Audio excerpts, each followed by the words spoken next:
सब मंडल अध्यक्षों से निवेदन करना चाहूंगा और जिला अध्यक्षों से भी मैं बात करना चाहूंगा, कृपा करके आपको ये दायित्व मिला है, ये पद नहीं है, ये दायित्व है और इस दायित्व का उपयोग इस पार्टी की शक्ति को बढ़ाने के लिए इसका पूरा उपयोग करें।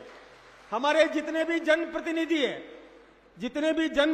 है, चाहे वो एमएलए हो, एमपी हो, कोई भी हो, आप उसके सम्मान को बढ़ाने में अपनी भूमिका निभाएं, ये मेरा आप सबसे आग्रह है। राजस्थान में भारतीय जनता पार्टी की सरकार है, तो हमारी सरकार है, ये अपनी सरकार है और अपनी सरकार सबसे अच्छी सरकार है, ये आप सब भी जानते हैं। इलाके में भी आपको जो सम्मान मिल रहा है, इलाके में जो जनता आपको आदर देती है, चूंकि आपकी सरकार है राजस्थान में, इसलिए आपका सम्मान बढ़ाती है जनता, तो आप अपनी सरकार की प्रतिष्ठा बढ़ाने में अपनी भूमिका निभाएं। एक बात मैं जनप्रतिनिधियों से भी कहना चाहूंगा, ये हमारे कार्यकर्ता है, ये कार्यकर्ता वो है जो आपको इस मुकाम तक पहुंचाता है, ये कार्यकर्ता वो है जो आपके लिए बूथ पर संघर्ष करता है, ये कार्यकर्ता वो है जो आपके लिए बूथ पर लड़ते लड़ते मुकदमे भी झेलता है, वर्षों मुकदमे होते हैं, ये कार्यकर्ता आपके लिए सर्वस्व समर्पण करने के लिए तैयार है। इस कार्यकर्ता के सम्मान की रक्षा ये हमारे जनप्रतिनिधियों का कर्तव्य है, इस बात को हम सबको याद रखने की जरूरत है। मैं आप सबसे यह भी कहना चाहूंगा, समय निकलते हुए देरी नहीं होती है। 1.25 साल निकल गया, अब थोड़ा 4 साल बचे हैं, 3.25 साल। हमारा मुख्यमंत्री जी विकास के लिए सदैव प्रयत्नशील है, एक से बढ़कर एक शानदार बजट इन्होंने दिया है, लगातार प्रयत्न करते रहते हैं, बहुत शानदार बजट भी दिया, आपको किसी को निराश भी नहीं किया। कोई रात को भी जाए, कोई मांग करके जाए, विकास की बात करके जाए, उसको जो मांगा वो देने के लिए ये तैयार खड़े हैं। जब हमारा मुख्यमंत्री पूरा तैयार है, हमारा मंत्रिमंडल पूरा तैयार है, तो फिर विकास राजस्थान में होगा। और हमारे श्रद्धेय प्रधानमंत्री जी, आदरणीय नरेंद्र भाई मोदी जी, आदरणीय जेपी नड्डा जी, आदरणीय अमित शाह जी और हिंदुस्तान के जो सभी नेता हैं, चाहे रेल मंत्री जी अश्विनी जी ले लो, चाहे गडकरी जी ले लो, जितने नाम गिनाऊं, चूंकि मैं ज्यादा नाम गिनाऊंगा तो आप सबको लगेगा कि ये बहुत नाम गिना रहा है, लेकिन केंद्रीय मंत्रिमंडल हमारे मुख्यमंत्री जी के साथ पूरा सहयोग कर रहा है। और मैं आपको बताऊं, 35 लाख करोड़ के तो एमओयू लेके आ गए, और भी एमओयू रोज ले रहे हैं।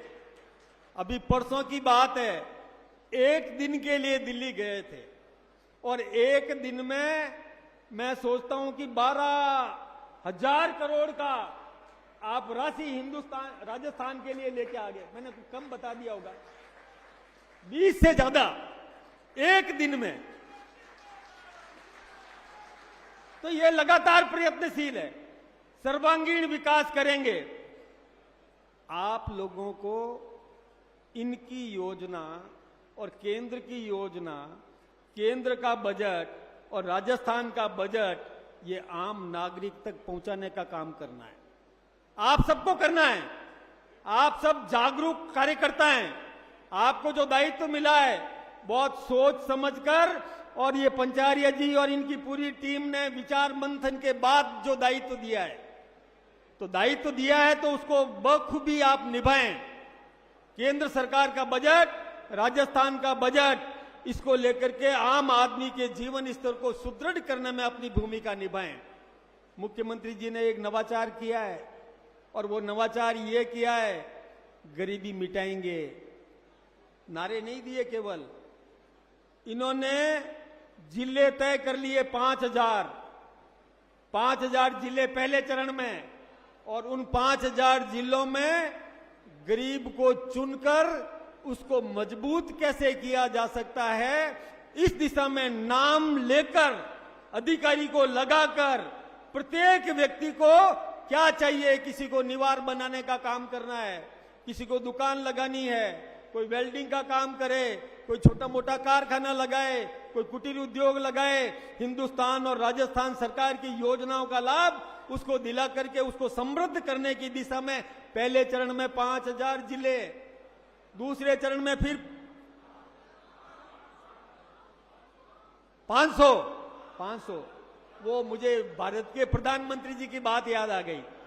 नरेंद्र भाई मोदी जी ने कहा कि 100 जिले पहले चरण में चुनेंगे, और ऐसे करके वो भी और इसमें योगदान दे रहे हैं। कुछ जोश में ज्यादा बोल गया, लेकिन काम अपने को करना है। इसलिए मैं ये निवेदन करना चाहूंगा जनप्रतिनिधियों से कि मेरे कार्यकर्ता के सम्मान की रक्षा करने का काम आपका है। मेरे कार्यकर्ता के सम्मान की रक्षा आप करो,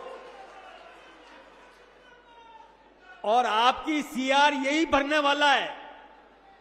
ये कार्यकर्ता ही आपकी सीआर भरेगा, बुरा मत मानना किसी को मैंने कह दिया हो तो। लेकिन दीनदयाल जी उपाध्याय जी की एक बात याद रखना।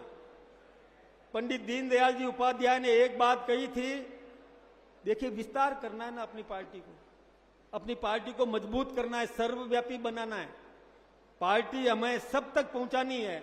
इसलिए आज हमारा विरोधी है, कल हमारा समर्थक बने, आज हमारा समर्थक कल हमारा मतदाता बने, और आज हमारा मतदाता कल हमारा कार्यकर्ता बने। इसके लिए इस संकल्प को लेकर के आप इलाके में जाएं, और निश्चित रूप से भारतीय जनता पार्टी को, और लगातार हमारी सरकार बने, लगातार बने। तो लगातार तभी बनेगी। मैं एक होटल में खाना खाने जाता था, 1971 की बात है।